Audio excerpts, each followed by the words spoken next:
Hey, this is Scott at Fire Breathing Christian, and if you're a comic movie fan like me, you got to be loving what's been happening on the big screen over the last several years. We've had a lot of good stuff, particularly from Marvel. And DC, while it's been generally a disastrous attempt to mimic Marvel's success, they had one huge hit in Wonder Woman over the last couple years. And for those of us who are into comic books, the things that these movies and these characters are based on, one thing you know, if you're a comic book collector or a big comic fan, is the significance of an origin story. You know, the tales that first introduce us to a character and the details that we get as to how they became who they are. And when it comes to Wonder Woman, who's obviously an iconic figure and really the one sort of the last standing tentpole that DC has right now, as that attempt to mimic Marvel is kind of smoldering in ruins, Wonder Woman has a very interesting origin. Very, very interesting. Interesting in ways that I think preclude it from being a part of DC promotional material. And by origin, I don't mean necessarily the comic book character as it's been officially presented in comics or even on the big screen now. I'm talking about how did we get the Wonder Woman character? And this kind of thing is important. Who wrote Wonder Woman? Who created Wonder Woman and why? And while we want to be careful when we're examining these things, it's not as though sometimes bad or confused people, we're all imperfect, first of all. So we're all going to struggle to do things well, and we're all going to miss the mark of perfection. But when you have someone who's really got serious problems and they weave a lot of the fundamentally flawed aspects of their worldview into the creation of a character so that that character might influence the culture and move people towards their warped worldview, well, that's something we ought to know about. Not that so that you necessarily have to burn every piece of memorabilia that you have related to that character and run screaming for the hills so you can go hide and suck on your thumb in the fetal position. No, not like that at all. We can filter things, we can adjust, but we do need to be aware. We need to care. These things matter. Movies move culture, superheroes move culture, mythologies move culture. And so when we can see the origin of a character that has become very, very popular and influential, we should care about what the details are there in that origin story. And so I want to share here for a moment, and this is not exactly breaking news, but a lot of folks have not heard the actual origin story of Wonder Woman, as in where this character came from. So we want to get into that a little bit here. Then I'm going to go to an article from last year in the wake of the movie being released, an article entitled, and this is at Forbes, so again, we're not at some backwoods bloggy thing, we're at Forbes. And the article is entitled, The Complicated History of Wonder Woman. And I love that word complicated. It's like complicated. There's a certain legitimacy to using that term to describe really any person. We're all complicated, but a lot of times complexity is used to cloud or gloss over serious, dangerous flaws in a thing or a person's character. And I think that, we'll see how the article reads here, and then we can figure this out as we go. So we see, first of all, let me adjust my volume here so nothing beeps at us. Judging from the critics' reaction, it looks as though the first female-led superhero movie is a roaring success. Kudos to DC for pioneering the concept and for finally making a film that is widely perceived to be, well, good. If it seems ridiculous that we've had to wait this long to see a female-led story in the outrageously popular superhero genre, that's because it is. But superheroism has been a man's world from the beginning, and that's why William Moulton Marston decided to create Wonder Woman in the first place. So that's why this man decided to make Wonder Woman. Interesting. That's noteworthy. Marston was an American psychologist who invented the systolic blood pressure test, which led to the creation of the polygraph machine, or lie detector. Marston's experiments in psychology led him to believe that women were fundamentally more honest than men, and that the future of humankind lay in the hands of women. Viewing comic books as a potential tool to educate and influence the masses. All right, we're going to really zone in on that sentence. Get this down. This is so obvious and it's so basic and elemental. It's weird that you would have to really get someone to believe this, to remind people that this is a big part of why a lot of major characters and major iconic figures and enterprises are are crafted is for the purpose of education according to a particular perspective, and thereby influencing the masses, influencing the culture, moving the culture. This particular man, wanted to move the culture in his direction. He wanted to create a superhero who would represent what he considered feminine values of kindness and compassion without being perceived as weak. As we're going to get more into the article here, the values that he was associating with femininity went way beyond kindness and compassion, and even the way that he defined these things is curious. But in typical SJW speak, you have to be very careful anytime you're reading an article that's friendly to this perspective, sort of a cultural Marxist identity politics obsessed perspective. Every word that they use, don't assume that they're defining it as you define it, or that they're using the term as it in accordance with its objective meaning. These things are very fluid. I mean, everything's fluid with these people. That's why they can't define in any rigid, coherent sense even boy or girl. So kindness and compassion are terms that, again, it's so subjectified that there is hard to lay your hands sometimes on an objective, real meaty meaning to any of these terms. So just be aware of that as we go on. So this man, Marston, he created Wonder Woman as the female answer to Superman. Now, Marston was a bit of an interesting character. Here we go. Interesting character. Is Donald Trump, and I'm not a Trump guy. I didn't vote for Trump. I'm glad he beat Hillary. Well, I'm not going to get into that in this video, but it's interesting to see the way that this guy, and we're going to get into his character, the way he's described as an interesting character. But when this sort of tolerance of the sort of character that's going to be revealed later in the article is never on display for like the Donald Trumps of the world, or Donald Trump supporters, or even people like me who are openly critical and would never vote for a Hillary Clinton. We're not interesting characters. We're Nazi, sexist, racist. Anyway, we'll go on from there. Marston was a feminist who preached the virtues of womankind throughout his life. So he was a feminist who preached the virtues of womankind throughout his life, and Marston lived with two women.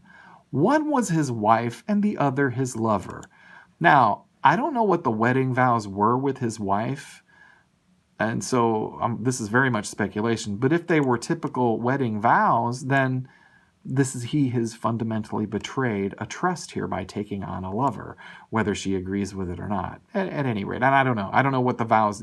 There could have been some very warped, fundamentally flawed vows taken here. That would make more sense. At least it'd be a little more consistent. Both women were apparently perfectly happy with the arrangement. See, they're perfectly happy. And isn't that all that matters? Isn't that really the golden rule for everything from an SJW perspective? When they want it to be. Now, my happiness or your happiness, if you're not an SJW, it really counts for nothing. As a matter of fact, if I'm happy about something from a Christian worldview perspective, that's reason for suspicion and usually outright hostility. But again, both women were apparently perfectly happy with the arrangement, and both provided inspiration for Wonder Woman. Interesting. Isn't this sweet and precious? It's just this happy.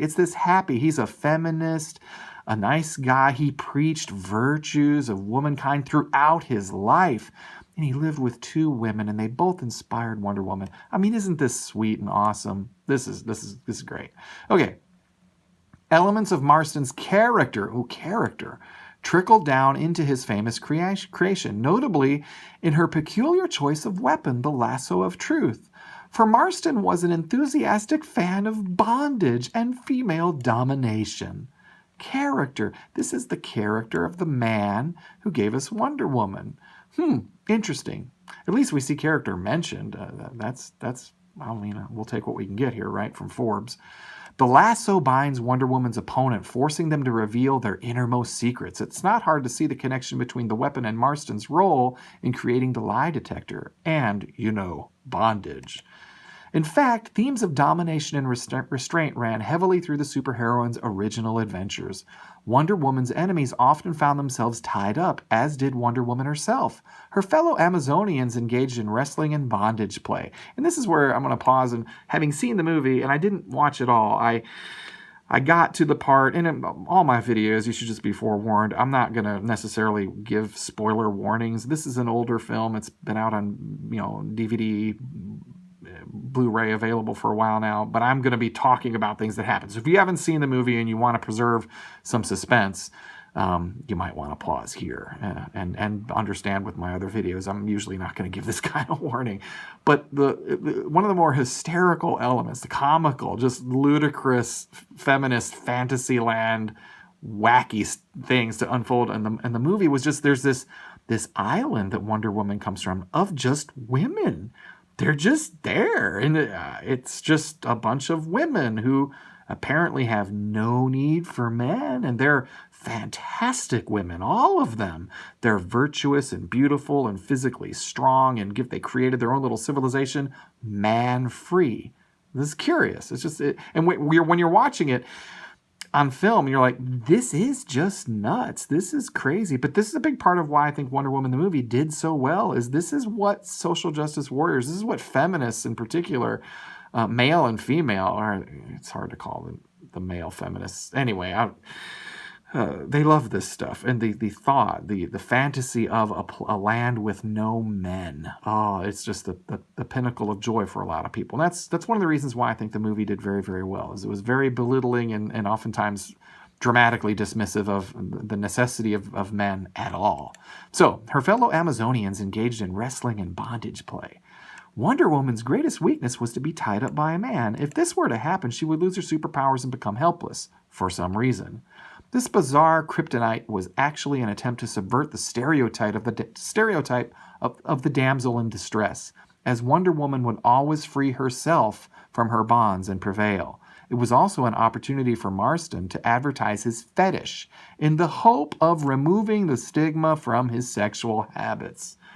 Interesting. So, this is his hope. He's wanting to move the culture through this creation, this comic book, now iconic creation, move the culture in his direction. I'd say that there's been a lot of success there.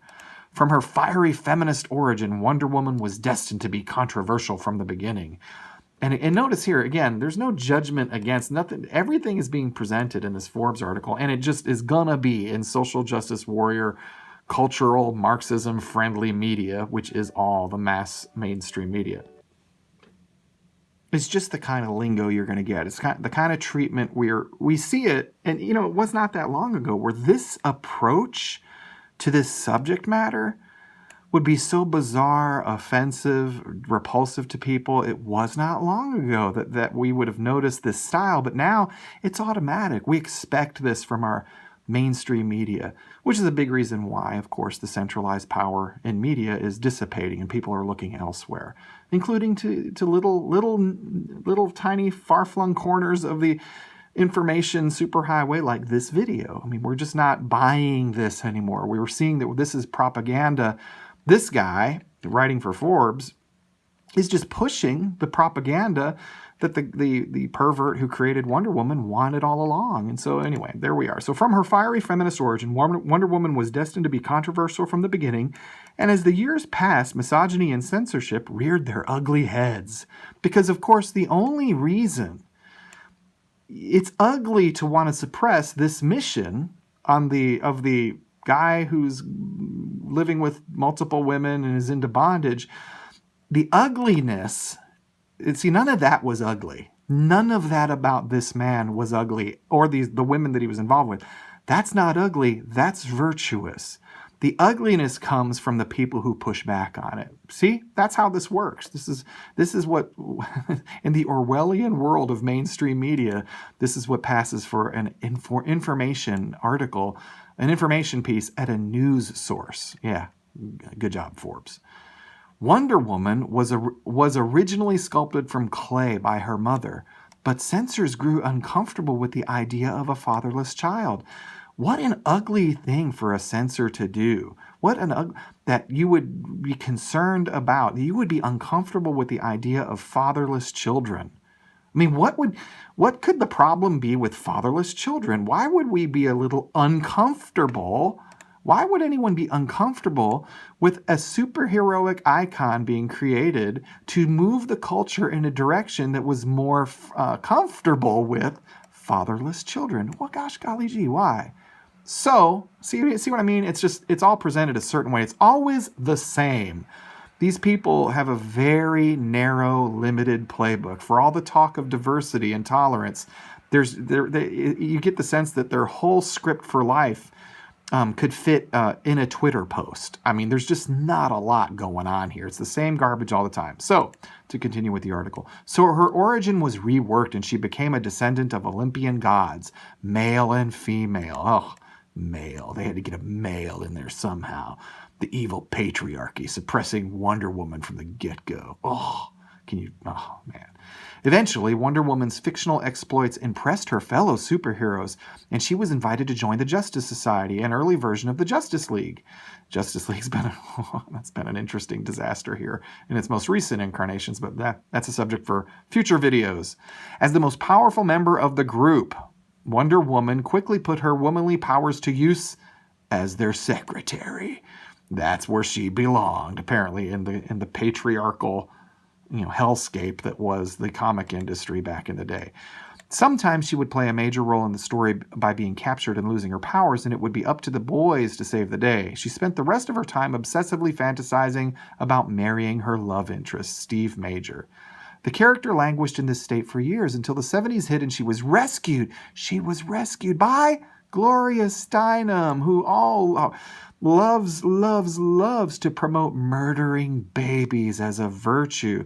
The abortion-loving Gloria Steinem, who placed her on the cover of the first issue of Ms., a hugely influential feminist publication. Again, see, character. What's the character? We should be asking ourselves on the subject of character. What's the character of this author? What's this guy's name? Danny DiPlacido or something like that. And I'd apologize for mispronouncing the name if I felt like apologizing to that guy, but I think he should be apologizing for writing this article. What's his character? What's the character of Forbes, who publishes this, who pays this guy? Character, when you're presenting all this way, it's all positive. The baby murdering and baby murder advocating Gloria Steinem and the polygamous bondage pervert guy and his women, they're all virtuous and good, but the ugliness is those who would have a discomfort with the idea of advocating in any way, shape, or form, fatherless children. The perspective here is so plain, and we have to take time to fully attribute and give credit to Forbes and this author for their character in what they're doing. And it's their character. Well, that's why I'm inspired to do videos like this, and many of you who are listening to this or watching it are inspired to look elsewhere for real news. And we regard these people, Forbes and this author, as nothing but naked rank propagandists. I mean, they're just fake news losers pitching and pimping an SJW, a cultural Marxist, identity politics obsessed approach to everything, and it's killing the culture, and we're on to it. And when they write this, this is so obvious and so transparent, though. But I do think that sometimes it can be we're so used to it that we can miss it. So I wanted to pause and really let the character of Forbes and this author shine through. Let's make note of it as we move forward. Now we'll move forward. This bold move bold, it's bold. What Gloria Steinem, the baby murder advocate, bold move reinstated Wonder Woman's original role as a symbol of empowerment. The empowerment, among other things, women should feel to murder their children. They don't need men. You can live on an island of exclusively of women and build a fantastic civilization, never having any need for a man above, below, or around you. And her role in the comics quickly followed suit. Well, there we go. Now, when we look at Wonder Woman, when we see the feminist icon she was designed to be, get it? Designed to be, feminist icon. It's all good from Forbes' perspective, from this author's perspective. And if you have a problem with it, you're a sexist. You're the problem. You need to be dealt with. You need to be silenced, put away, anyway. But like any comic book superhero, her history is complex and contradictory. She is an ambassador for peace, yet she remains one of the few DC heroes willing to kill her enemies. Well, I mean, if Steinem's not an advocate of killing your own baby, what's the big deal about killing an enemy? I mean, when you're linked so dramatically to Gloria Steinem, and that's a good thing, then why would killing an enemy be? I mean, your baby is your enemy when you kill it. I mean, let's think. Let's actually take the time to connect the obvious dots here. You don't have to reach or stretch far here to see what this worldview looks like. If you just, now it's so ugly we try to pretend we don't see it, but man, we gotta face these things head on and read these articles for all that they're communicating to us, rather than just what they're intending to communicate to us. For a few years, she flew in a ridiculous invisible plane. Her original outfit, skimpy and all-American, hasn't aged particularly well. She's been accused of being an outdated product of sexism, but also hailed as a gay rights icon. Okay. Coming from an island populated entirely by women, it's not surprising that the character has been outed as canonically bisexual. Well, there you go. There you go. And again, look at how this is presented. It's very matter of fact, and this is all fine and good. This is all fine and good, and you wonder why the culture's going in the direction it is right now. It's this stuff.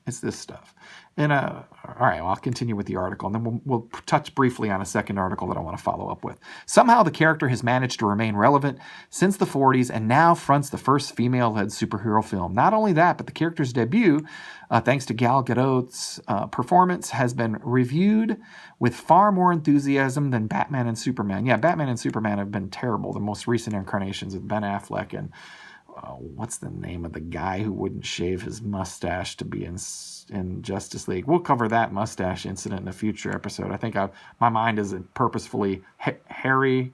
Anyway, that's funny. His first name's Harry, I think.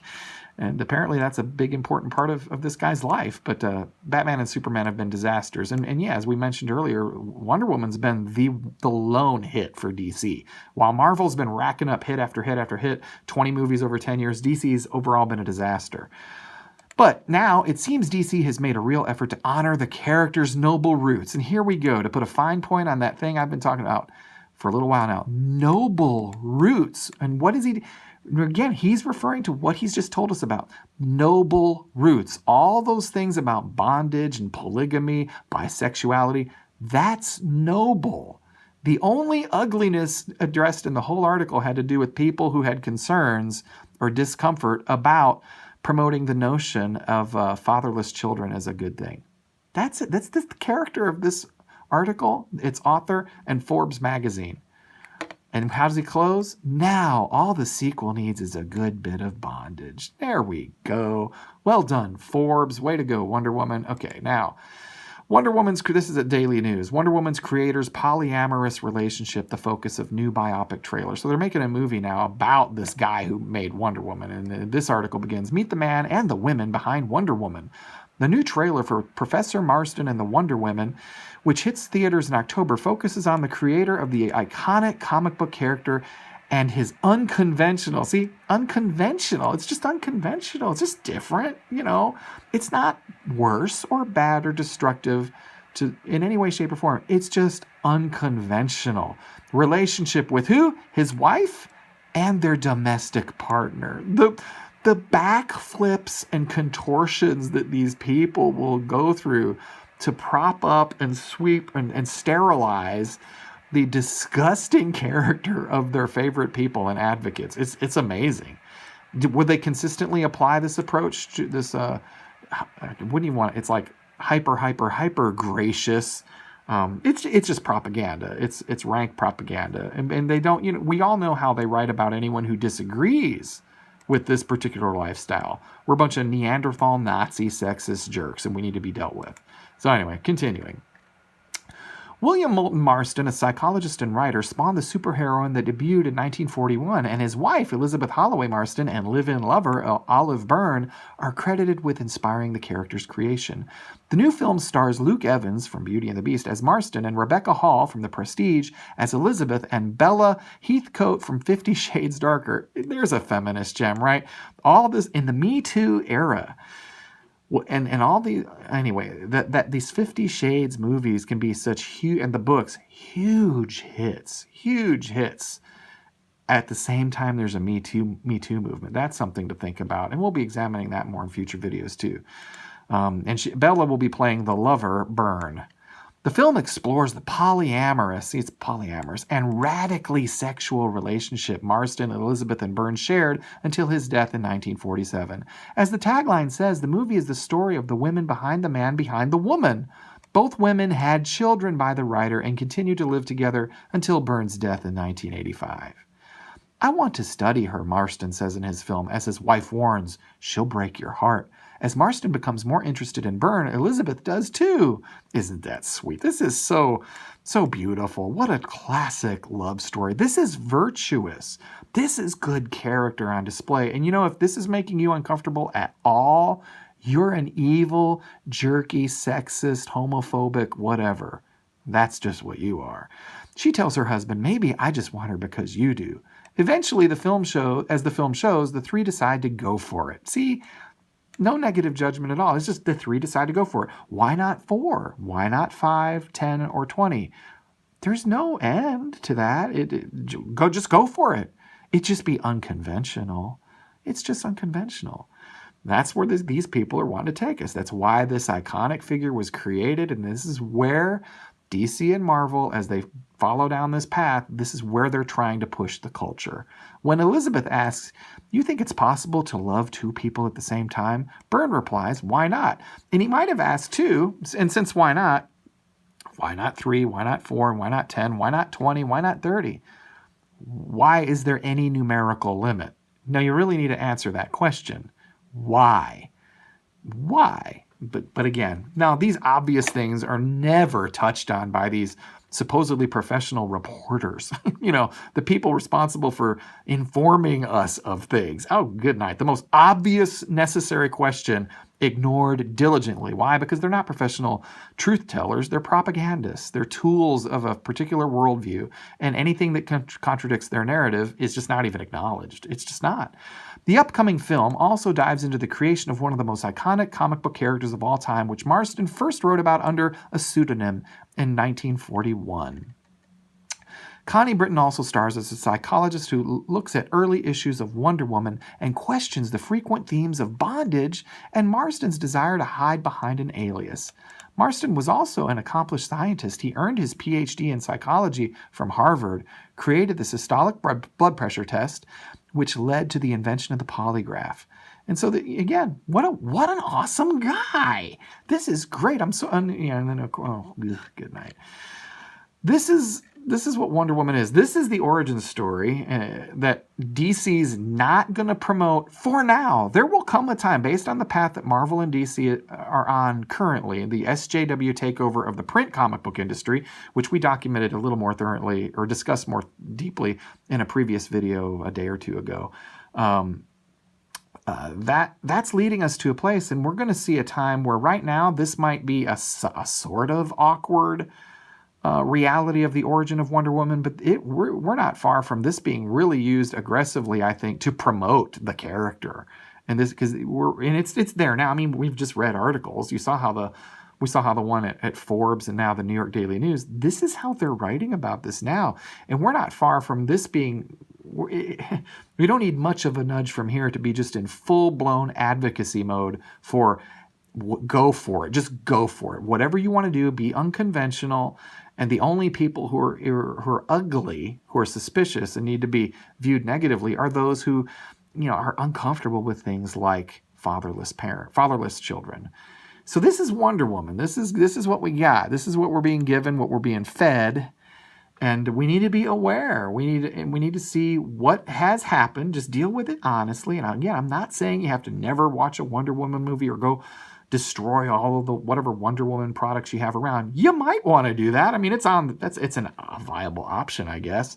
But we need to be aware, and we need to start voting effectively with our dollars, and so that we can continue to put the very serious pressure that's come to bear and pretty much wrecked or is in the process of flushing Marvel and DC print comics right down the drain. I mean, their SJW takeover there is so much beyond what's happening in the movies, and they're suffering greatly on the economic front for it. And films, if they continue down this path, and I think with Captain Marvel on the Marvel side coming out here soon, and the things that various folks in positions of power on the Marvel Studios side of things have said about wanting to have gay characters and gay relationships.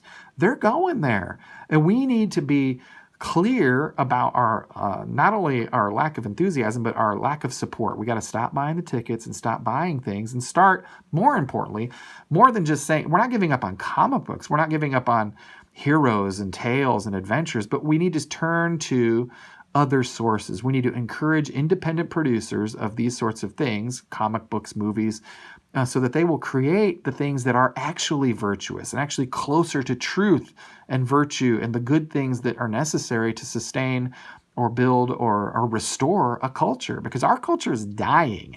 And these movies, these characters like Wonder Woman, are designed to lead the culture to death. Their origin makes that plain. And they're even writing about it publicly and publishing it at places like Forbes now. So the hour is late in that sense. But the good news is that they're suffering for this approach.